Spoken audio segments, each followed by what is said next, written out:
Selamat bertemu kembali dalam mata kuliah Sosial Media dan Komunikasi. Pada pertemuan ini kita akan membahas satu hal yang menarik, bagaimana konsep kapitalisme dalam media. Sebagaimana kita ketahui bahwa media adalah satu mekanisme yang ditopang oleh sistem kapitalisme. Jadi bagaimana modal sedemikian rupa telah membentuk satu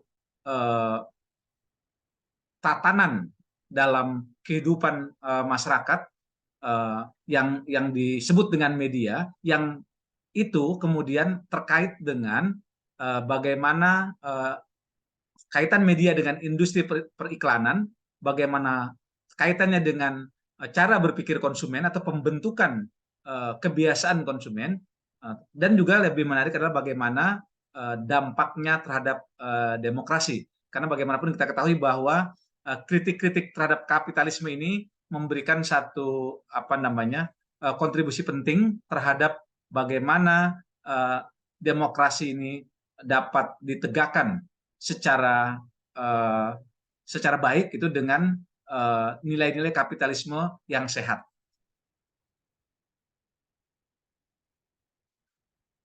Sebagaimana kita ketahui bahwa media telah memiliki beberapa konten yang menjadi santapan khalayak sehari-hari. Dia dapat berupa artikel, dapat berupa majalah ya, meskipun saat ini majalah konvensional termasuk koran sudah hanya sedikit yang masih hidup ya, karena semua telah beralih ke dalam bentuk digital. Bagaimana film juga membentuk satu cara berpikir masyarakat yang bagaimana kapitalisme memainkan peran secara signifikan ya melalui film dalam memberikan nilai-nilai kehidupan masyarakat.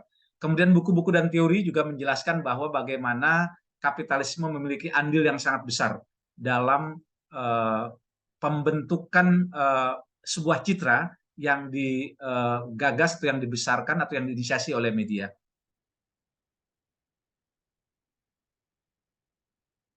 Jadi media, sebagaimana kita ketahui, ada media massa. Ya, media massa ini ada satu media yang telah secara luas diterima masyarakat, yang meliputi radio, televisi, surat kabar.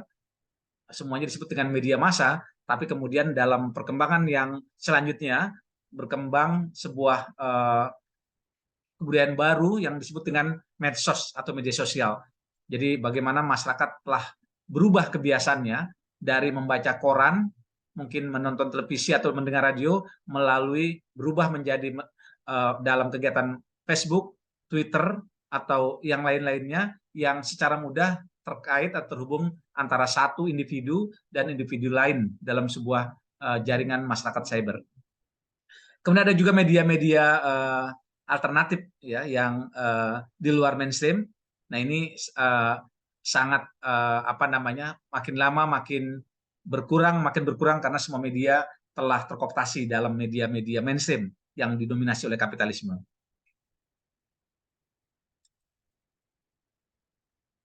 Peran media dalam kapitalisme ini ada beberapa ya. Yang pertama adalah bagaimana menjaga status quo. Jadi media seringkali membantu menjaga keuntungan dan dominasi elit bisnis ya dengan melindungi nilai-nilai kapitalisme. Jadi kalau kita lihat iklan misalnya, itu terlihat sekali bagaimana dominasi bisnis telah semakin berkembang dan ditopang media yang dari hari ke hari makin memperkuat jaringan bisnis satu korporasi.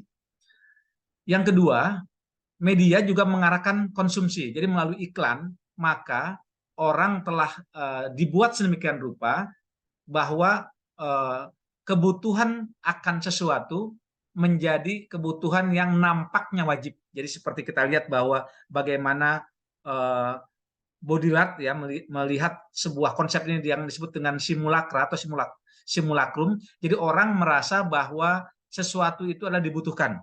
Padahal itu adalah bukan kebutuhan, tetapi media telah membuat sedemikian rupa sehingga orang merasa harus punya HP baru, orang harus memiliki HP yang kameranya canggih dan seterusnya, yang seolah-olah itu adalah satu kebutuhan. Orang harus punya sepatu sport yang merek tertentu supaya penampilannya sejajar dengan kawan-kawan lain misalnya. Ini adalah sebuah simulakrum yang dinilai bahwa kebutuhan semu. Jadi orang diciptakan satu kebutuhan yang pada dasarnya mungkin bukan kebutuhannya.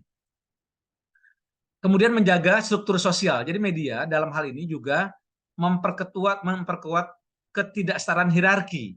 Gitu. Jadi bagaimana sebetulnya media secara konsisten membuat sebuah lapisan-lapisan dalam masyarakat yang membentuk satu apa namanya, kelompok tertentu dengan kebutuhan tertentu. Jadi kalau Anda pada kelompok ini, Anda harusnya memiliki tas dengan merek ini, harus memiliki parfum dengan merek ini, harus ke salon dengan merek ini. Sedemikian rupa sehingga penciptaan struktur sosial ini semakin menopang atau memperkuat keuntungan-keuntungan dari pemilik modal atau para kapitalis.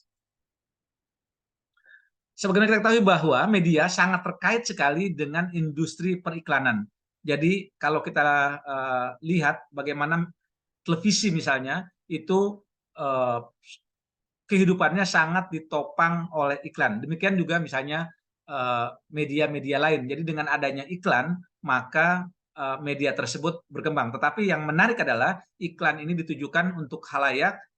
Apakah khalayak membutuhkan satu barang atau satu jasa dalam iklan itu? Nah, itu kan satu problem. Tapi bagaimanapun harus diakui bahwa bahkan konten-konten saat ini telah harus ditopang oleh iklan ya, jika dia memiliki banyak penggemar, banyak pengikut, sehingga iklan akan bermunculan. Dan ini sekali lagi, apakah iklan-iklan yang ditayangkan itu betul-betul satu hal yang dibutuhkan oleh khalayak?